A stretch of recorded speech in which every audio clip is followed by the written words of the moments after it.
Hey, how you doing, guys? By now, y'all know what we doing. I just wanted to give y'all my chapter 2 notes and takeaways from the book Think and Grow Rich. I'm having an amazing time doing these. Let me know if y'all liking these and want me to do more. Every chapter I read, I write a couple notes down. I record it in a voice chat, and then I send it to our book club. It's called the Cool Name Book Club. We don't have a name for it yet, but it's called the Cool Name Book Club. Join us on Facebook. We always welcome to have more members to discuss with and share some of these views and these thoughts and help us get together and do something positive. So, without further ado, this is chapter 2 notes from the book Think and Grow Rich. What's going on, everybody, man? Today, I'm going to do my chapter 2 of Think and Grow Rich notes and takeaways and things I got on there, man. I'm going to try to keep this as short as possible, but it's so much information in chapter 2 that I really wanted to touch in on. So first off, this chapter is called Desire. It should be called Burning Desire. It's everything he talks about having a burning desire and unwillingness to accept defeat or anything that's holding you back, right? The first note I got here is that he was talking about the guy that met Thomas Edison. He said he looked like a tramp, but he thought like a king. So often we're going to get misunderstood. And people going to think we speaking out of turn when I tell them, like, yeah, I might work here for now, but my goals and my vision for myself is way bigger than the current position I'm at now. So if you work at McDonald's or you work at the hospital or something right now, don't ever let nobody judge you or try to place you in a spot where because of what they see and what they believe.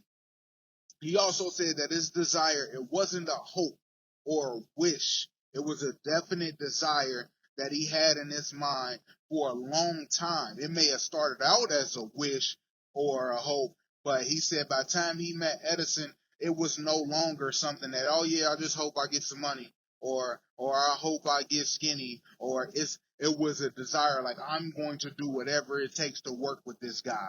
Well, I'm gonna do whatever it takes to become a millionaire, billionaire, or whatever.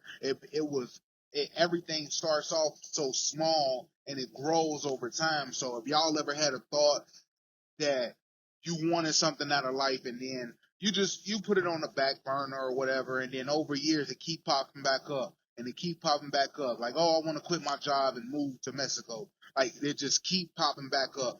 Like that's a burning desire. Um, he gave us 6 examples of how to think and grow rich or whatever, or or how to get. He focused on money, but I attribute these to more than money in this chapter. Um, so the biggest one was have a definite goal. He focused all his willpower, energy, and attention towards fulfilling that.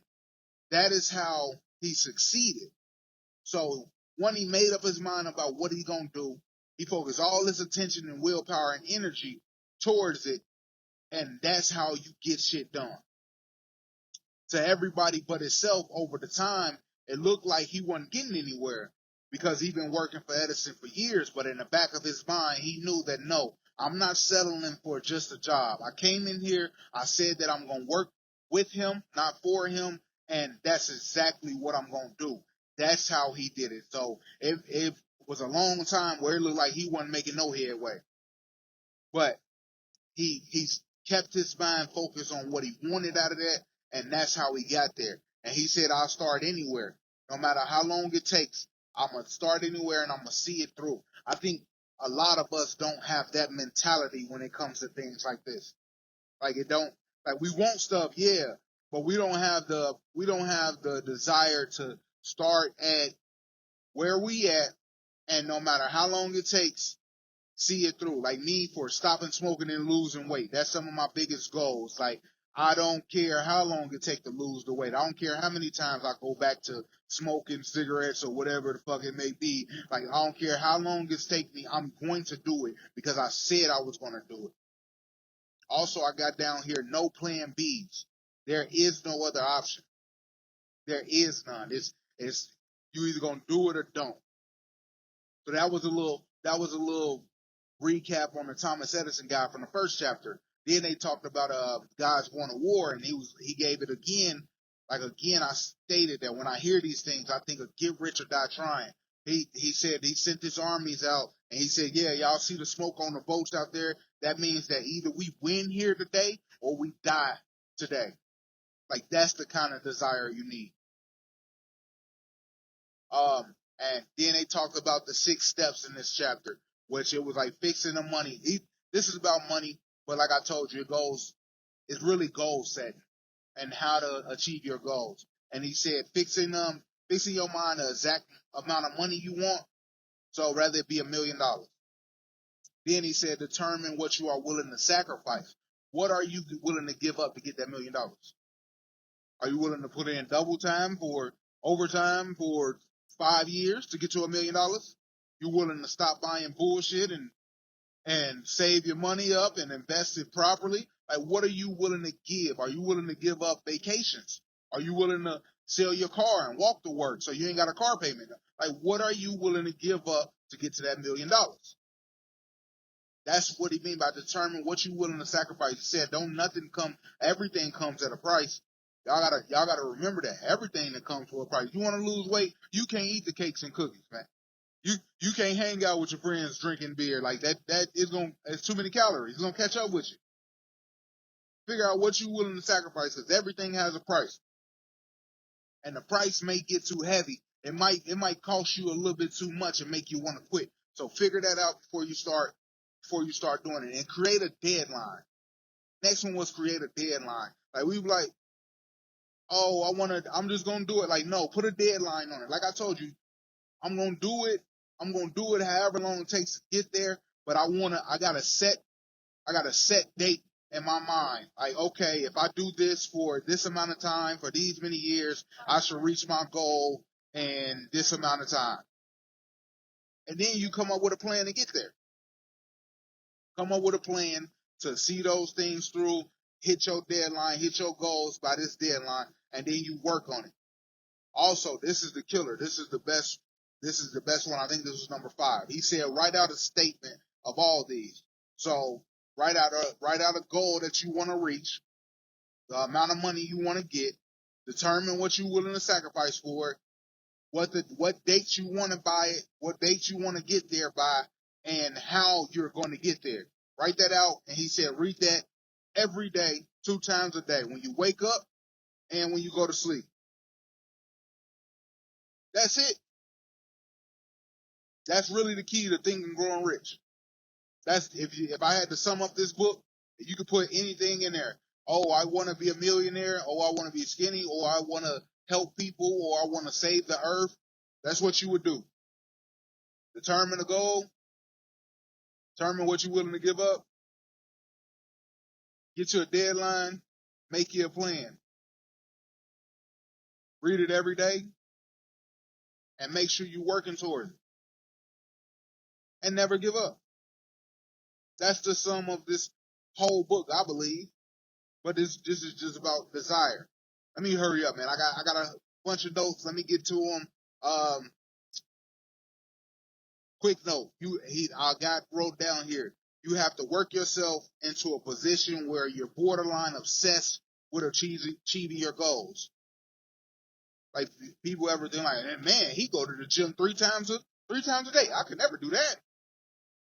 Oh, you don't take a break from work. You just go to work every day. Like, you got to work yourself to where you look crazy because you want to reach your goal so much. Let me see. I got down here definite sense of purpose. The burning desire to get the knowledge, the burning desire to get what you want, and the knowledge of what you want. So definite of purpose and the burning desire to get it. and the knowledge of what you want. I got that wrote down, which means that I know what I want, and I got the desire that nothing is going to stop me. Also, I got down here, it said, an open mind is a necessity. Open mind is a necessity because so often we are all closed-minded of how we want to get things done, and we never allow opportunities to present themselves. It said, those who are afraid of new ideas are doomed from the start. A big one for me that I got from this chapter is success requires no apologies and failure permits no alibis. That's something I wrote down there that I wanted to talk about because I'm not apologizing because I put the work in to get where I'm trying to go. If you didn't, that's on you. Man, I got so many notes from here. Like I said, we're gonna have to get together. We're gonna have to talk. You know what? I'll make a part 2 or something to this, so I can actually get to some more because that was only on the first part of this chapter. This chapter was so good. Few more. Let me get a few more out of here, and then I'm gonna go. He said the turning point usually comes after a crisis. Like so often, we lose our job. That's when you start your business because you can't work for nobody. They fired you. You can't work for nobody no more. They fired you. Now you got to start your own business. It's usually after a crisis that we really step up and change our lives and get what we want out of this world. It says, no one is ever defeated until defeat is accepted, which means you can't fail until you quit. That's really what it means. That's all that means. I want to talk about the stories that he provided, some of the stories about his kid being born with no ears and how they went about instilling belief and instilling faith and instilling desire into their child that you're going to have a normal hearing life and a normal life without ears and the belief systems that he didn't even know how that was going to work. But he was able to remain faithful to these ideas and that he had the burning desire to see it through, that his son was going to be able to hear one day. So, yeah, this is still about desire. But I had a bunch of notes that I didn't get to on the last time, so I just want to get those out of here, man. And some of the major ones was, he says, no one is ready for success until they believe it. Like you're not gonna get where you want to get in life until you believe that you deserve to be there, one, and that you can get there.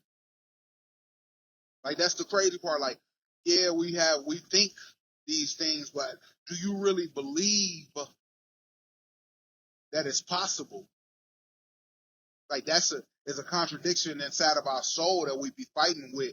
And like, oh, maybe I don't deserve it because I'm not the best person. Like, no, you gotta believe that if my son is born without ears, I don't care what the doctors say. I know there's a way out there that he can hear, and I'm gonna search and I'm gonna find a way to get there. Dope line that I got out of there. This line was amazing to me. It says that it takes the same amount of effort to demand abundance and prosperity out of life as it takes to accept the misery and poverty that we so used to. It's all about what you believe you deserve. Women, if you believe that no man should raise his voice at you and put his hands on you and no man should step outside the relationship, you won't accept that. You won't accept that from anybody. Men, if you believe that it's a certain way that guys or females have to talk to you, or you take it as disrespect and you won't accept nothing less, like that's a belief system that you have to create in your mind for abundance and prosperity, and it takes the same amount of effort. Another dope line that I got from out of there. He said, I bargained with life for a penny, and life gave me no more.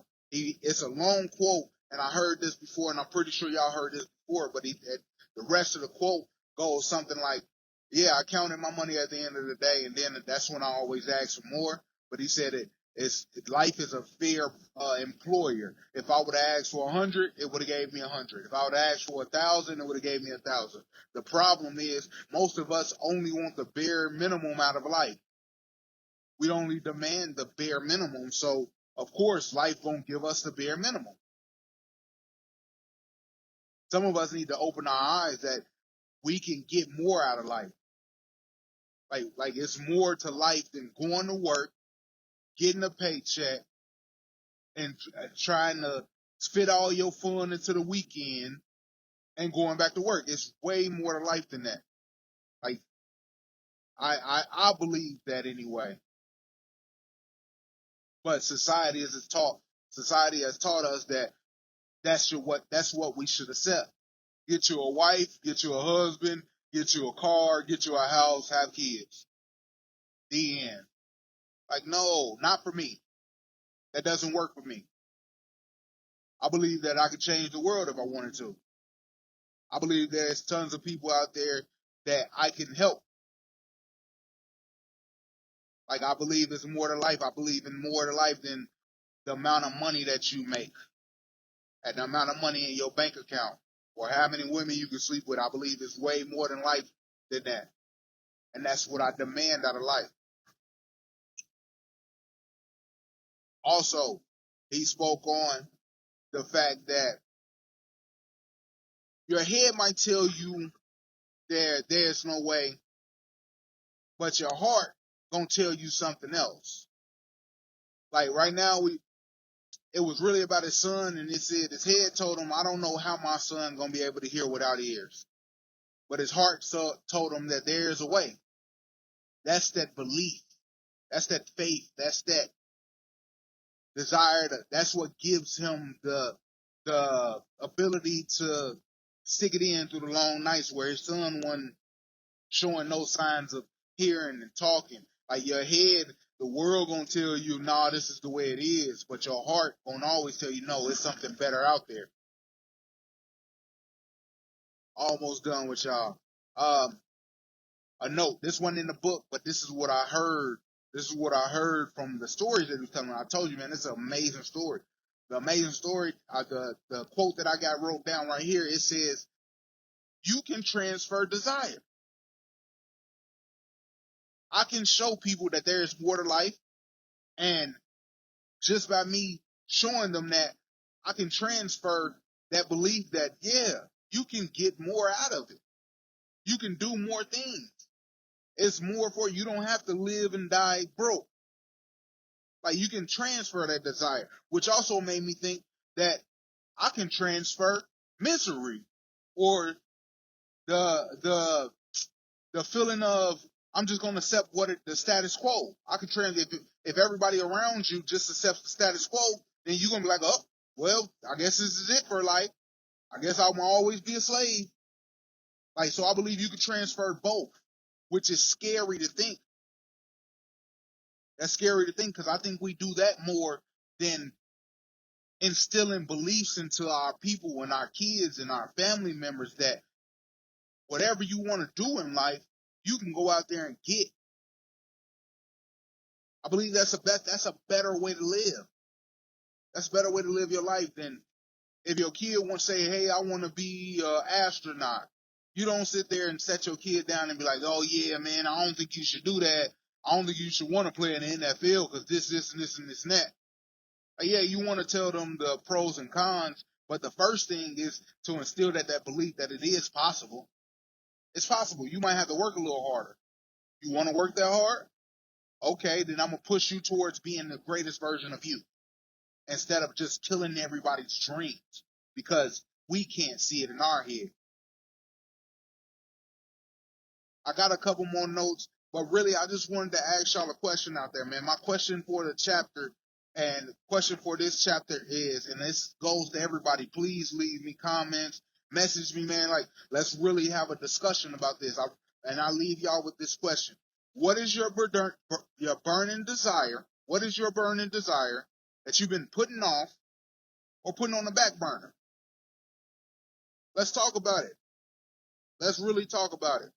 That's all I got for chapter 2, man.